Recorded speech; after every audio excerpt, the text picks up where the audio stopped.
दोस्तों, हम सभी को कुत्ते रखने पसंद है और कुत्ते घुमाने के लिए हम अक्सर ही देर रात को घर से निकल जाते हैं। पर कुछ ऐसे लोग भी होते हैं जिसको अपनी ज़िंदगी से ही हाथ धोने पड़ते हैं। तो दोस्तों, एक ऐसी सच्ची घटना लेकर आज मैं आपके सामने पेश हुआ हूँ। मेरा नाम है चिरंजीत। डर की डोज के इस एपिसोड में मैं आपका स्वागत करता हूँ। दोस्तों, ये कहानी है 2008 की। विजय कुमार नाम का एक शख्स पंजाब के एक छोटे से गाँव में रहता था। वो एक सरकारी कर्मचारी था, जिस वजह से उसे सुबह जल्दी काम के लिए निकलना पड़ता था। वो देर रात को ही घर वापस आ पाता था। गांव में क्या हो रहा है उसे कोई खबर नहीं रहती थी।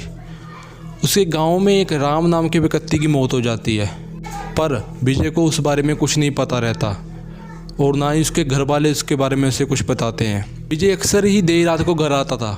वो घर आकर खाना खाकर अपने डॉग को घुमाने के लिए बाहर चला जाता था और वो जिस रास्ते पे जाता था वो रास्ता बिल्कुल सुनसान होता था। वो रास्ता खेतों में से होकर एक आम के बाग तक जाता था और रास्ते में एक पीपल का पेड़ भी आता था जो कि काफ़ी डरावना था। पूरे गांव में उस पेड़ को हॉन्टेड माना जाता था और रात को वहाँ से कोई गुजरता भी नहीं था। पर विजय हर रोज़ उस पेड़ के आगे से होकर गुजरता था और उस बाग तक जाता था। बाग काफ़ी हॉन्टेड माना जाता था। एक रात वो ऐसे ही अपने डॉग को घुमाने के लिए घर से निकला और उसने उस पेड़ को पार किया। वो उस पीपल के पेड़ को पार कर आम के बाग पर पहुंचकर उसने कुत्ते को घुमाया। उसके बाद जब वो घर वापस आ रहा था तो थोड़ी ही दूर उसे एक आदमी रास्ते में मिला जो कि देखने में काफ़ी अजीब सा लग रहा था। विजय ने उसकी ओर देखा और उसे लगा कि कोई गांव का ही व्यक्ति है जो कि इतनी रात को उस रास्ते पर खड़ा है। वो जैसे जैसे नज़दीक आ रहा था वो आदमी काफ़ी अजीब सा लग रहा था। वो अजीब तरीके से खड़ा था और उसकी शरीर की बनावट भी बड़ी अजीब सी लग रही थी। जब वो उसके पास पहुंचा तो विजय ने कहा, और भाई क्या हाल है? उसके जवाब में वो आदमी कुछ नहीं बोला और चुपचाप वहाँ पर खड़ा रहा।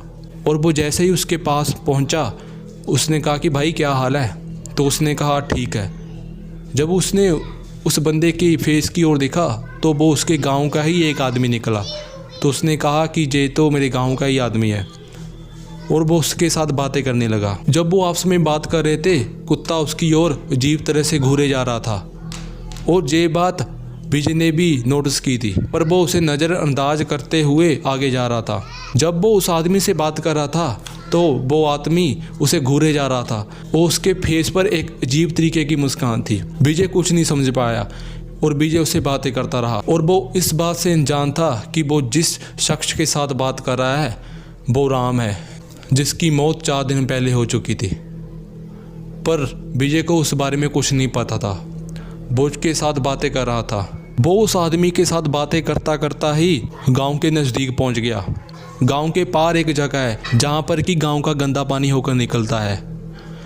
जब वो दोनों वहां पर पहुंचे तो विजय अपने कुत्ते को लेकर वहां से आगे निकल गया, पर राम वहीं उसके पीछे खड़ा रहा। तो विजय ने कहा कि राम चल घर को, तुम जहाँ पर क्यों खड़ गए? तो वो कुछ नहीं बोला। तो विजय ने कहा कि चल भाई घर चल, इतनी रात को तू जहाँ पर क्या करेगा? और उसके बाद राम का जवाब था कि नहीं, मुझे घर जाने की इजाज़त नहीं है।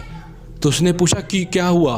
तो उसने कहा नहीं, मैं नहीं बता सकता, पर मैं घर नहीं जा सकता, मुझे घर जाने की इजाज़त नहीं है। तो ये बात विजय को काफ़ी अजीब सी लगी।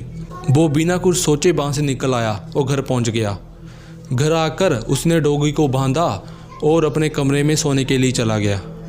उसने घर जाकर अपनी घरवाली को बताया कि मुझे खेत में राम मिला था और वो घर नहीं आ रहा था और मुझे लगता है कि उसकी घर वालों से कोई लड़ाई होगी, हमें उसके घर वालों को बता देना चाहिए। जे सुनते ही उसकी घरवाली बोली कि राम? उसने कहा हाँ राम। उसने कहा सच में वो राम था? उसने कहा हाँ वो राम था। तो उसने कहा कि राम की मौत तो 4 दिन पहले ही हो गई थी। और ये बात सुनते ही विजय की पैरों थोड़े से ज़मीन खिसक गई। वो बुरी तरीके से डर गया और डर के कांपने लगा और उसे काफ़ी तेज बुखार चढ़ गया। वो पूरी रात बुखार में तड़पता रहा और सुबह उसे पंडित जी के पास लेकर गए, पर पंडित जी भी कुछ समझ नहीं पाए। उसने कहा कि इस पर कोई काला साया आ गया है। उसका काफ़ी डॉक्टरी इलाज भी कराया गया, पर उसका बुखार उतरने का नाम ही नहीं ले रहा था। वो रात को सोते हुए चीखता था, चिल्लाता था कि बचाओ बचाओ, कोई है। पर जब कमरे में देखते थे तो वहाँ पर कोई नहीं होता था। उसके घर वालों का मानना था कि वो आत्मा उसे हर रोज़ डरा देती है और 7-8 महीने के बाद रहस्यमय तरीके से उसकी मौत हो गई। दोस्तों आई होप आपको यह कहानी पसंद आई होगी। अगर आपके किसी रिलेटिव या आपके साथ ऐसा कोई इंसिडेंट घटा है तो आप मेरे साथ मेरी मेल पर शेयर कर सकते हो। अगर आपको वीडियो पसंद आई तो वीडियो को लाइक कर देना, चैनल को सब्सक्राइब कर देना और मैं जल्दी ही एक वीडियो लेकर पेश होऊंगा। जब तक के लिए बाय, टेक केयर।